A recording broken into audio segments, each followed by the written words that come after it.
সুপ্রভাত বন্ধুরা, আশা করব তোমরা সবাই ভালো আছো। আজকের তারিখ হলো 17/5/2024। আমি চলেছি ক্যানিংয়ের উদ্দেশ্যে। তো পথে যেতে যেতে এক জায়গায় দাঁড়ালাম।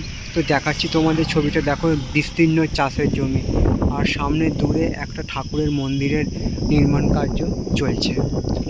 তো এরকম সব সুন্দর সুন্দর ভিডিও নিয়ে আমি আসবো তোমাদের কাছে। তোমরা আমার পাশে থাকবে, এইটুকু আমি আশা রাখলাম। সবার জন্য শুভ কামনা রইল আমার পক্ষ থেকে। আজকের দিনটা সবার কাছে আনন্দময় হয়ে উঠুক, এইটুকু আমি ভগবানের কাছে প্রার্থনা রাখলাম। তো আজকে সকাল থেকে প্রচণ্ড গরম পড়েছে, বেলা বাড়ার সঙ্গে সঙ্গে গরম আরও বাড়ছে। তো চলো, আমি যতটা সম্ভব পারবো ভিডিওগুলো ভালো করার চেষ্টা করব। তোমরা আমার পাশে থাকবে, এইটুকু আমি আশা রাখলাম।